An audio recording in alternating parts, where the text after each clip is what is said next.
Bonjour à tous, je m'appelle Maxime Zecchini, je suis pianiste français. Je viens de la ville de Paris en France et je suis très heureux d'être en Colombie pour la première fois pour donner une série de concerts dans 8 villes. Alors j'ai commencé le piano à l'âge de 5 ans parce que à 5 ans je regardais la télévision et j'ai vu quelqu'un qui jouait du piano à la télévision et tout de suite j'ai trouvé le son très joli, l'instrument très beau. Et du coup, j'ai demandé à mes parents si je pouvais commencer l'étude de cet instrument. Et j'ai eu beaucoup de chance parce qu'ils m'ont dit oui et ils m'ont trouvé un professeur. Et j'ai eu aussi beaucoup de chance de trouver un très bon professeur pour commencer le piano, si bien que j'ai développé le goût et j'ai tout de suite adoré le piano, la musique. Et j'ai tout de suite voulu devenir pianiste. Et c'est une idée qui ne m'a plus quitté depuis l'âge de mes 5 ans. Donc je suis très heureux aujourd'hui de pouvoir vivre de ma passion et d'avoir réalisé mes rêves. Alors pour ma formation, j'ai fait le conservatoire de Lyon et le conservatoire de Paris, voilà, qui sont les deux conservatoires en France où on doit aller pour devenir professionnel de la musique classique. Et donc c'est un endroit où il y a de très bons professeurs, une très bonne ambiance et on a la possibilité de rencontrer beaucoup d'autres musiciens qui partagent le même rêve que soi. Et c'est quelque chose qui est très motivant et qui est très agréable. Et les amis que j'ai rencontrés lorsque j'étais étudiant sont toujours mes amis maintenant. Et ce sont des liens très forts qui nous unissent grâce à l'amour de la musique. Alors je suis spécialiste des œuvres pour la main gauche parce que je trouve que c'est un répertoire qui est vraiment magique. Parce que si vous fermez les yeux, eh bien vous aurez vraiment l'impression que les deux mains jouent. Beaucoup de très grands compositeurs ont écrit pour la main gauche et je me suis aperçu qu'il y avait très peu de disques qui existaient de ces œuvres et que très peu de pianistes s'étaient penchés sur ce répertoire. J'ai donc proposé à ma maison de disques d'enregistrer la première anthologie en 10 disques de ce répertoire. Elle sortira l'année prochaine et c'est toujours un bonheur pour moi de faire découvrir des pièces nouvelles au public et une autre manière de jouer du piano. Et parce que c'est un répertoire qui a demandé aux compositeurs beaucoup d'astuces, beaucoup de créativité, beaucoup d'inventivité pour réussir à faire sonner le piano comme si les deux mains jouaient.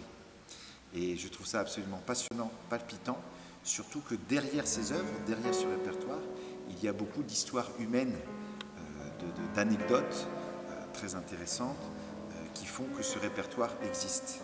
Et par exemple, c'est vrai qu'il y avait un pianiste qui s'appelait Paul Wittgenstein qui a perdu son bras droit à la guerre et comme il venait d'une famille très riche, il a été très déterminé, très courageux, il a voulu continuer sa carrière de pianiste à tout prix et il a donc payé les grands compositeurs de son temps pour lui écrire des œuvres spécialement pour lui. C'est de cette histoire, par exemple, dont est né le concerto de Maurice Ravel pour la main gauche, qui est une pièce très célèbre. Voilà, donc c'est vrai que c'est aussi un répertoire qui montre une dimension humaine très forte, un courage humain très intense. Et c'est en ça que j'aime beaucoup ce répertoire, c'est qu'il est à la fois aussi musical, poétique, mais aussi chargé d'émotions humaines et de courage et de détermination. Je trouve qu'il véhicule des valeurs très belles.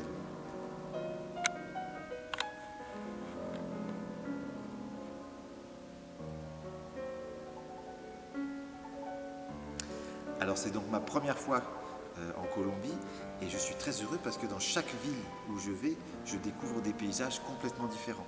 Parce que je suis allé par exemple à Pereira, Manizales, Cali, Armenia et à chaque fois ce sont des ambiances, voilà, des panoramas différents, comme par exemple Manizales qui est très impressionnante avec toutes ces montagnes, toutes ces montées, ces descentes.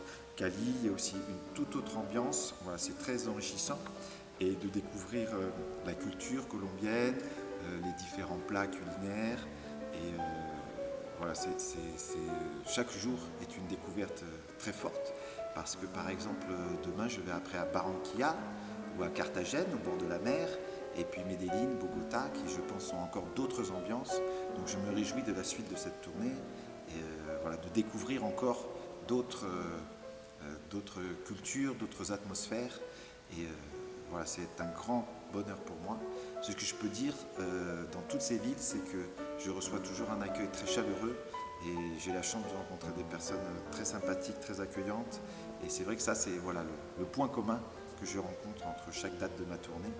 Mais les paysages sont tout le temps changeants et la culture aussi. Et c'est un grand bonheur de découvrir tout ça chaque jour. Alors, quel conseil je pourrais donner à un jeune pianiste colombien qui souhaite faire la carrière de pianiste? Ce que je pourrais lui dire, c'est déjà d'avoir une détermination très forte. Voilà, il faut vraiment travailler tous les jours son piano. Il faut voilà, avoir la volonté de découvrir de nouveaux répertoires, de proposer des choses nouvelles, parce qu'il y a beaucoup de pianistes, bien sûr, sur la Terre, et c'est intéressant que chaque pianiste puisse avoir sa personnalité et apporte quelque chose de différent par rapport aux autres musiciens. Donc voilà, il faut vraiment que chaque jeune étudiant cultive sa propre personnalité et trouve une image qui lui corresponde, un répertoire qui lui corresponde, où il sera le plus à l'aise possible. Après, je pense qu'il faut avoir beaucoup de chance aussi, parce que la chance de rencontrer les bons professeurs, la chance de rencontrer les bonnes personnes, c'est primordial pour vous faire progresser artistiquement, musicalement. Voilà, ça c'est un facteur évidemment qu'on ne peut pas vraiment maîtriser, mais qui fait partie aussi de la carrière des artistes.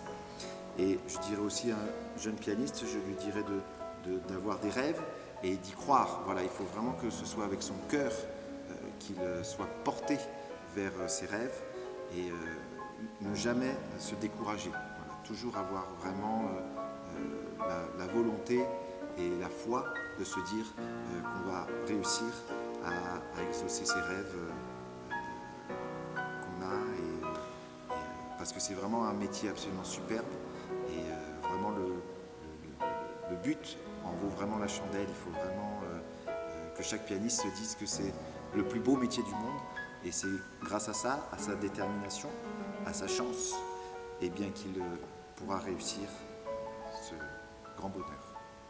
Je vous souhaite à tous un très bon concert pour ce soir. Voilà, j'espère que vous viendrez nombreux et je vous dis à très bientôt sur les routes de Colombie. Je vous embrasse.